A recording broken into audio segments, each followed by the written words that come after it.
El Toxo Bielsa.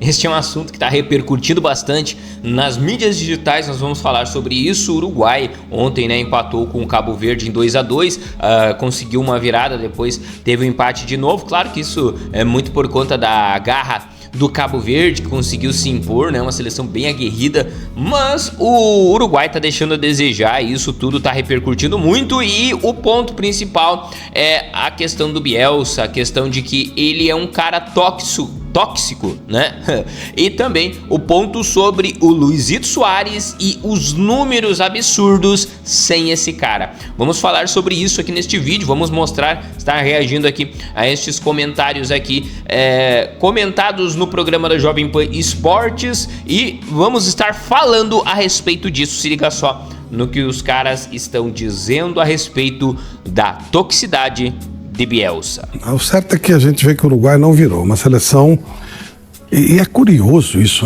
Eu reputo, o Bielsa tá falando, eu paro para ouvir. O Guardiola, quando ele estava no Leeds, que ele sobe, o Guardiola fala: agora teremos o maior treinador do mundo na primeira divisão. Ele é um influencer, Treinador influencer. Todos os grandes técnicos do mundo já beberam da água Bielsa. Aquele time do... Isso que é interessante, O Bielsa, ele é um cara que todo mundo o reconhece como treinador, mas tá aí, numa fase aí um pouco complicada, e até mesmo complicada na questão principalmente de vestiário. Você já vai entender o porquê.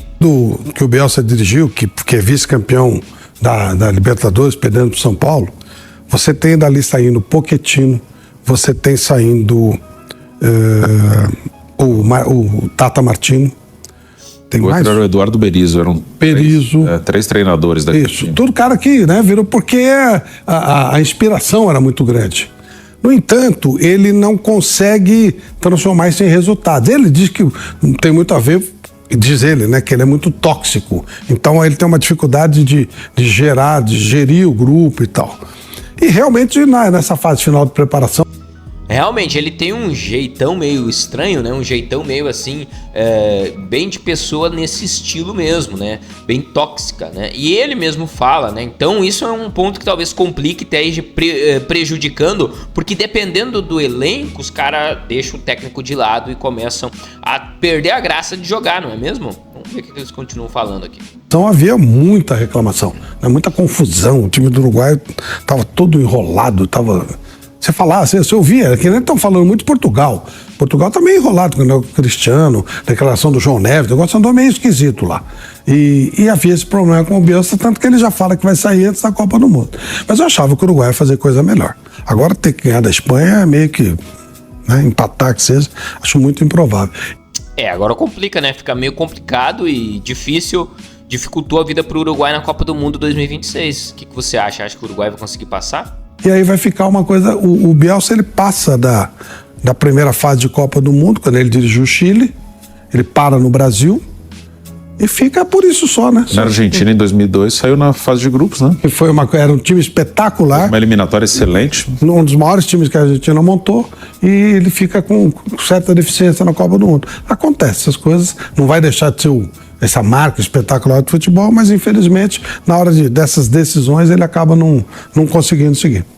O primeiro ano de Marcelo Bielsa à frente da seleção do Uruguai foi em 2023. 10 jogos.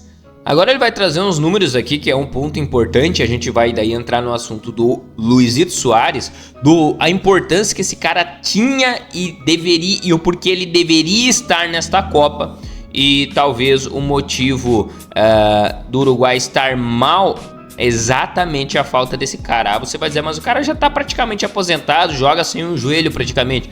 Mas não é questão disso, é questão de que o cara é uma referência. Olha só. E 7 vitórias.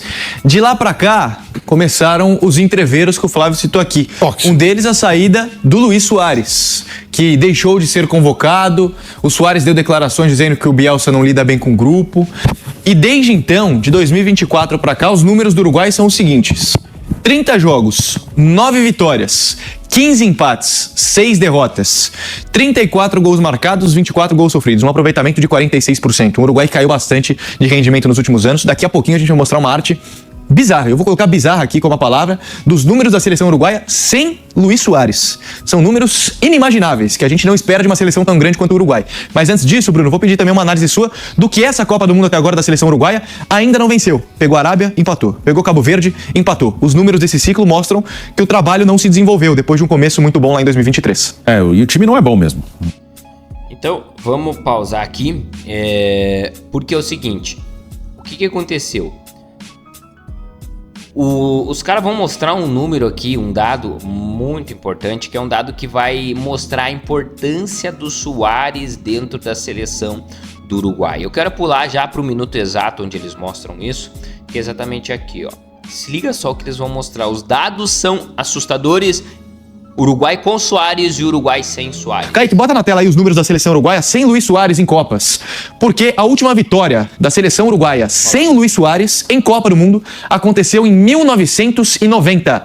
De 1990 para cá, depois da vitória contra a Coreia do Sul, o Uruguai não venceu mais em Copas sem a presença de Luis Suárez. E aqui a gente faz um comparativo com a presença de Luis Suárez sem... Então, olha só, 1974...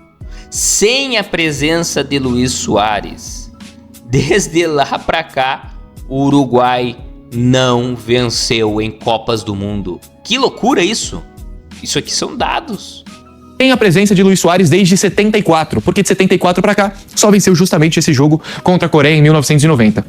Com Suárez, são 16 jogos, 10 vitórias, 3 empates, 3 derrotas, 21 gols marcados, 11 gols sofridos, um aproveitamento de 68,7%. Sem a presença de Luis Suárez, desde 1974, são 18 jogos, 1 vitória, 8 empates, 9 derrotas, 14 gols marcados, 32 gols sofridos, um aproveitamento de 20%. Claro que não era só o Luis Suárez, né? Era uma geração muito forte. Godin, Lugano, Forlan, Cavani, outros jogadores de muito destaque no futebol mundial. O próprio Álvaro Pereira, que jogou no São Paulo, também chegou a jogar em Premier League. Então era uma seleção forte da seleção uruguaia. Mas, fato é, Flávio Prado, que sem Luis Suárez, os números são esses aí. De 74 pra cá, só uma vitória em Copa. Cara, são números, assim, significativos. Olha só. 10 vitórias... 16 jogos, né? 16 jogos com Suárez, no outro ponto sem Suárez são 18. Aí, desses 16 com Suárez, 10 vitórias, 3 empates, 3 derrotas, ou seja, um aproveitamento excelente.